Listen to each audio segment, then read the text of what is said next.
Alors, ensuite, les ordres déplacement. Alors, on voit que sur les ordres déplacement, on a un bonus ici, d'accord, qui va venir s'ajouter en fait à la force de combat dans le cas où je déclenche une bataille. Alors, je vais prendre celui-là pour commencer. Je joue, voilà, un ordre déplacement ici. Alors, quand c'est mon tour et que je joue cet ordre-là, j'ai plusieurs possibilités. Cet ordre dit que je peux me déplacer, mais je peux faire plein de choses.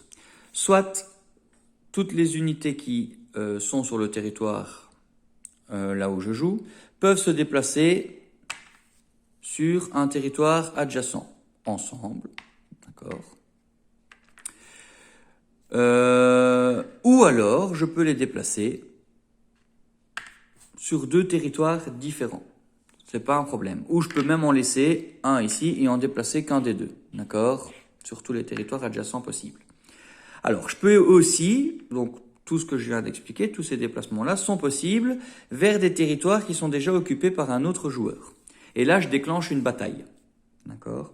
Donc, pour faire un prémisse aux batailles que j'exprime après, si je déplace comme ceci, qu'est-ce qui se passe? J'arrive dans une zone où va se déclencher un combat, donc il va falloir compter les forces de combat en présence.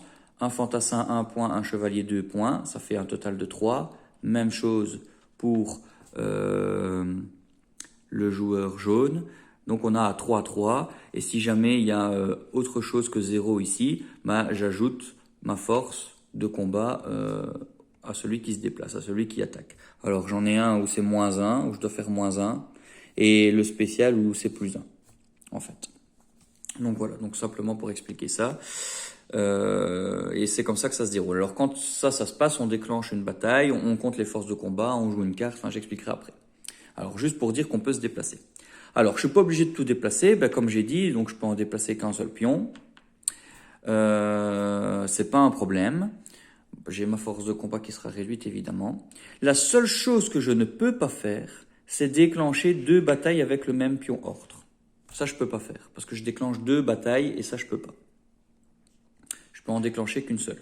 Donc je peux très bien aller avec les deux, aller avec un seul, ou aller avec un seul et déplacer l'autre sur un autre territoire où je déclenche pas de bataille. Ça c'est possible aussi. Ça c'est les ordres déplacement. Alors l'intérêt des bateaux là-dedans, c'est assez simple. Imaginons que je me trouve sur ce territoire ici. Je joue mon ordre déplacement. Alors, si je le joue de manière classique, j'ai qu'une possibilité, puisque ce territoire n'est adjacent qu'à ce territoire, donc je peux faire que ça, ou avec un seul. Ou je décide de ne pas le jouer, ça c'est toujours possible aussi, si je change d'avis. Et si j'ai un bateau dans la zone de mer adjacente à ce territoire, ça va me donner accès à d'autres territoires qui sont eux aussi adjacents à cette même zone maritime. Donc par exemple, cette zone, ce territoire est adjacent à cette zone maritime, comme le territoire sur lequel je suis. Donc même si j'ai pas de frontière entre les deux, ma zone maritime, puisque j'ai un bateau dans celle-ci, va faire office de frontière. Et je passe par le bateau pour venir ici. Et je pourrais très bien aller ici. Et je peux même faire les deux, comme j'ai dit, ça change pas. Donc voilà l'intérêt, le premier intérêt des bateaux, l'intérêt majeur même je dirais, c'est de faire des longs déplacements.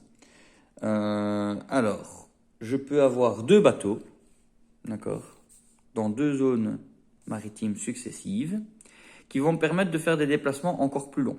Donc, ayant un bateau dans cette zone, ça donne une frontière de ce territoire vers ces deux-là, par exemple, ou vers même celui-ci tout en haut, puisqu'on voit qu'il est relié par la zone de mer ici, donc je pourrais très bien aller là-bas aussi, par bateau.